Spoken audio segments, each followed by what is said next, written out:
നല്ല സ്നേഹവും വാത്സല്യമൊക്കെ കിട്ടി. പിന്നെ എന്തിനാണ് ഈ കോൺഗ്രസ് വിട്ടതെന്ന് മാത്രം പറഞ്ഞത്. നല്ല സ്നേഹവും വാത്സല്യമൊക്കെ തന്നു. കൊട്ടാരക്കരയിൽ എനിക്കുണ്ടായ തിക്ത അനുഭവങ്ങളാണ് ആ പ്രസ്ഥാനത്തിൽ നിന്ന് വേറിട്ട് നിൽക്കാൻ എന്നെ പ്രേരിപ്പിച്ചത്. പക്ഷേ അദ്ദേഹത്തെ നിയന്ത്രിക്കുന്ന ഒരു പ്രത്യേക വിഭാഗം കൊട്ടാരക്കരയിൽ അദ്ദേഹത്തെ തളച്ചിട്ടിരിക്കുകയാണ്. നവമാധ്യമങ്ങളിലൂടെ എനിക്കെതിരെ ഒളിയമ്പുകൾ എറിയുകയാണ്. ശ്രീമതി ആർ രശ്മി ഇന്നു മുതൽ ഭാരതീയ ജനതാ പാർട്ടിയുടെ ഭാഗമാവുകയാണ്. ശ്രീമതി ആർ രശ്മിയെ ഞങ്ങൾ ഭാരതീയ ജനതാ പാർട്ടിയുടെ കുടുംബത്തിലേക്ക് സഹർഷം സ്വാഗതം ചെയ്യുന്നു. അവരെ പാർട്ടിയുടെ അംഗത്വം സ്വീകരിച്ച് അംഗത്വം നൽകുന്നതിനായി സംസ്ഥാന അധ്യക്ഷനെ ക്ഷണിക്കുന്നു.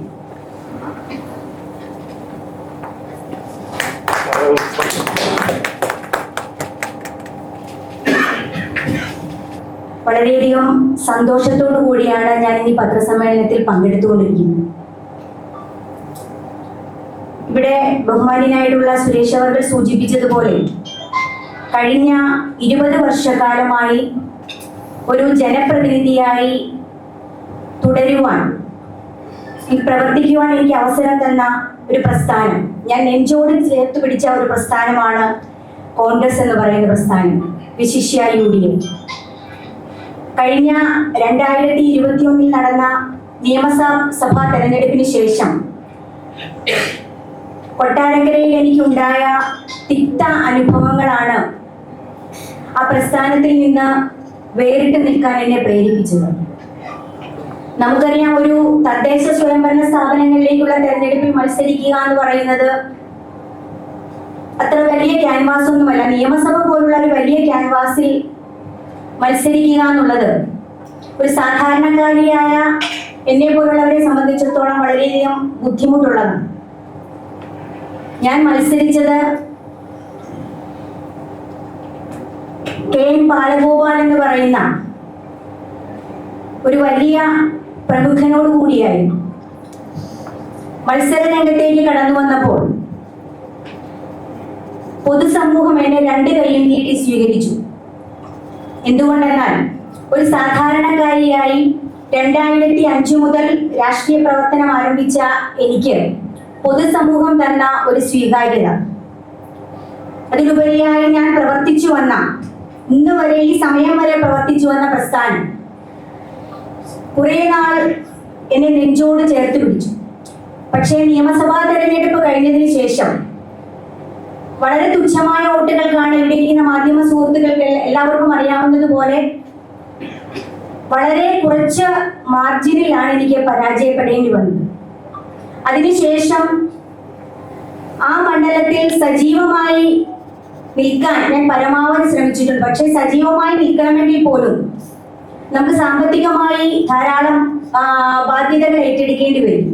രാവിലെ മുതൽ, നമുക്കറിയാം, ഒരു പൊതുപ്രവർത്തകനെ സംബന്ധിച്ചിടത്തോളം രാവിലെ മുതൽ രാത്രി വരെ പൊതുപ്രവർത്തനം നടത്തണമെങ്കിൽ നമ്മൾ പൊതുപ്രവർത്തന മേഖലയിലേക്ക് ഇറങ്ങിക്കഴിഞ്ഞാൽ നമ്മുടെ അടുത്തേക്ക് സാധാരണക്കാരായ ധാരാളം ആൾക്കാർ എത്തിച്ചേരും. അവരെ എല്ലാം സംരക്ഷിക്കുക എന്നുള്ളത് നമ്മളെ വളരെ ബുദ്ധിമുട്ട് അനുഭവിക്കുന്ന ഒന്നായിരുന്നു. എങ്കിലും അതെല്ലാം പിടിച്ചു നിന്നുകൊണ്ട്, തരണം ചെയ്തുകൊണ്ട് ആ നിയോജക മണ്ഡലത്തിൽ ഉടനീളം ഓടി നടക്കാൻ എനിക്ക് സാധിച്ചിട്ടുണ്ട്. കൊടിക്കുന്നിൽ സുരേഷ് MP എന്ന് പറയുന്ന അദ്ദേഹം എന്നോടൊപ്പം ചേർന്ന് നിന്നുകൊണ്ട് കഴിഞ്ഞ തെരഞ്ഞെടുപ്പിൽ എനിക്ക് സീറ്റ് കിട്ടാൻ അവസരം ഉണ്ടാക്കി തന്ന ഒരു മനുഷ്യനാണ്. അദ്ദേഹത്തെ മറന്നുപോകാൻ എനിക്ക് കഴിയില്ല. പക്ഷേ അദ്ദേഹത്തെ നിയന്ത്രിക്കുന്ന ഒരു പ്രത്യേക വിഭാഗം കൊട്ടാരക്കരയിൽ അദ്ദേഹത്തെ തളച്ചിട്ടിരിക്കുകയാണ്. അദ്ദേഹത്തിനൊന്നും ചെയ്യാൻ വയ്യാത്ത രീതിയിൽ കൊട്ടാരക്കരയിൽ അദ്ദേഹത്തിന് എന്തൊക്കെയോ കൂച്ചുവിലങ്ങുകളാണ് ഉണ്ടായിട്ടുള്ളത്. അദ്ദേഹത്തെ മറന്നുകൊണ്ട് എനിക്ക് ഒരിക്കലും മുന്നോട്ട് പോകാൻ പറ്റില്ലെങ്കിലും അദ്ദേഹം എനിക്ക് തന്ന സ്നേഹവും വാത്സല്യവും പൊതുപ്രവർത്തന മേഖലയിൽ പ്രവർത്തിക്കാൻ തന്ന അവസരമൊന്നും ഒരിക്കലും ഞാൻ മറക്കില്ല. അതിലുപരിയായി ഞാൻ മഹിളാ കോൺഗ്രസിന്റെ സംസ്ഥാന ജനറൽ സെക്രട്ടറി ആയിരുന്നു. ആ സമയങ്ങളിൽ advocate Jebi Mather MP madam തന്ന സ്നേഹവും എന്റെ സഹപ്രവർത്തകർ തന്ന സ്നേഹവും വാത്സല്യവുമെല്ലാം ഞാൻ നന്ദിയോടെ സ്മരിക്കുന്നു. അതിലുപരിയായി ഞാനൊരു KPCC സംസ്കാര സമിതിയുടെ സംസ്ഥാന ജനറൽ സെക്രട്ടറി ആയി. നിയമസഭയിൽ മത്സരിച്ചതിന് ശേഷമാണ് ആ അവസരവും എന്നെ തേടി വന്നത്. ആ മേഖലയിൽ സംസ്കാര സാഹിത്യം എന്ന് പറയുന്ന സംഘടനയുടെ മേഖലയിൽ എനിക്ക് ധാരാളം അധ്യാപക സുഹൃത്തുക്കൾ അടക്കം വലിയ ഒരു സുഹൃത്ത് ബന്ധം ഉണ്ടായിരുന്നു. പക്ഷെ ഞാൻ ഇനി ഭാരതീയ ജനതാ പാർട്ടിയുടെ അംഗമായി വരുമ്പോൾ ആ സുഹൃത്ത് ബന്ധമെല്ലാം നിലനിൽക്കുമോ എന്നുള്ളത് എനിക്കറിയില്ലെങ്കിൽ പോലും ആ സുഹൃത്ത് ബന്ധമെല്ലാം ഞാൻ എന്നും മനസ്സിൽ കാത്തു സൂക്ഷിക്കും. അതോടൊപ്പം പൊതുസമൂഹം തന്ന സ്നേഹവും വാത്സല്യവും എല്ലാമാണ് ഞാൻ ഇന്ന് വരെ ഈ നിലയിൽ എത്തിയിട്ടുണ്ടെങ്കിൽ ഞാൻ ഇത്രയും നാൾ പ്രവർത്തിച്ച പ്രസ്ഥാനം അതിൽ എല്ലാവരെയും ഞാൻ കുറ്റം പറയില്ല, പക്ഷെ ചിലരെല്ലാമാണ് എനിക്ക് ആ പ്രസ്ഥാനത്തിൽ തുടരാൻ ധാരാളം തിക്തഫലങ്ങളാണ് എനിക്ക് ഉണ്ടായിട്ടുള്ളത്. ആ തിക്തഫലങ്ങളെല്ലാം തന്നെ ചിലരുടെ ഭാഗത്തു നിന്ന് മാത്രമാണ്. എന്നെ നന്നായി സഹായിച്ചവരും സ്നേഹിച്ചവരും നെഞ്ചോട് ചേർത്ത് പിടിച്ചവരും ആ പ്രസ്ഥാനത്തിലുണ്ട്. അവരെല്ലാം ഞാൻ നന്ദിയോടെ സ്മരിക്കുകയാണ്. എന്തായാലും നിയമസഭയ്ക്ക് മത്സരിക്കാൻ അവസരം ലഭിച്ചതിന് ശേഷമാണ് എനിക്ക് ഇത്രയും അധികം ബുദ്ധിമുട്ടുകൾ നേരിടേണ്ടി വന്നത്. ഒരു സാധാരണക്കാരിയായ എനിക്ക് 140 നിയോജക മണ്ഡലങ്ങളിൽ ഒരാളായി വരാൻ കഴിയുന്നത് തന്നെ ഒരു ഈശ്വരാനുഗ്രഹമാണ്. ഞാൻ എന്നും ഇപ്പം ചിലപ്പം പല സ്ഥലത്തിൽ നിന്ന് എന്റെ സുഹൃത്തുക്കളിൽ നിന്ന് പോലും ഞാൻ കുറച്ചു ദിവസമായി NDA ചേരുന്നു എന്ന വാർത്ത വന്നപ്പോൾ നവമാധ്യമങ്ങളിലൂടെ എനിക്കെതിരെ ഒളിയമ്പുകൾ എറിയുകയാണ്. ഞാൻ ആരോടും പ്രതികരിക്കാൻ തയ്യാറല്ല. പറയുന്ന ആ കാര്യങ്ങളെയെല്ലാം ഞാൻ നല്ലതാണെങ്കിൽ സ്വീകരിക്കുകയും ചീത്തയാണെങ്കിൽ അതിനെ തൃണവൽക്കരിക്കുകയും ചെയ്യും. ഇന്ന് ഞാൻ ഇവിടേക്ക് കടന്നു വന്നപ്പോൾ എന്നെ ഈ പ്രസ്ഥാനത്തിലേക്ക് ക്ഷണിച്ചത് ഏറ്റവും ബഹുമാന്യനായ കൊല്ലം ജില്ലയുടെ ചാർജ് കൂടി വഹിക്കുന്ന അജിത് ചേട്ടൻ. അതിനുശേഷമാണ് ഞാൻ നവമാധ്യമങ്ങളിലൂടെ എല്ലാം ചർച്ചകളിലൂടെ എല്ലാം കണ്ടിട്ടുണ്ടെങ്കിൽ പോലും അതിനുശേഷമാണ് എൻ രാധാകൃഷ്ണൻ ചേട്ടനെ പരിചയപ്പെടുന്നത്. ആദ്യമായാണ് ബഹുമാന്യനായിട്ടുള്ള സംസ്ഥാന പ്രസിഡന്റ് രാജീവ് ചന്ദ്രശേഖർ ജിയോട് ഇന്ന് സംസാരിക്കാൻ അവസരം ലഭിച്ചത്.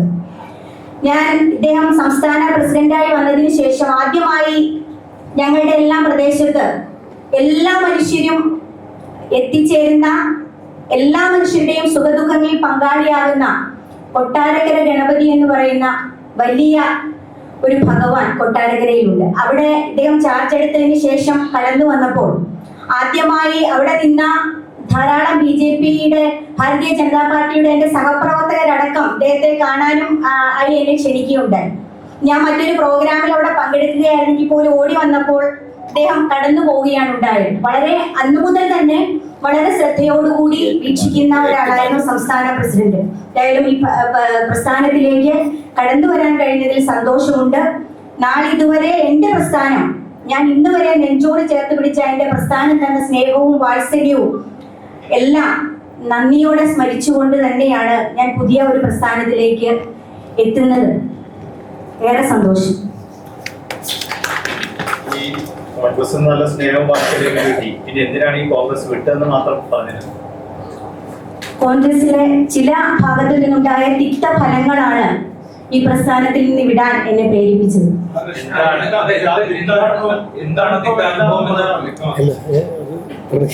അത് ഭാവിയിൽ അവർ പറയും. ഇന്നിപ്പോ ഈ യോഗത്തിൽ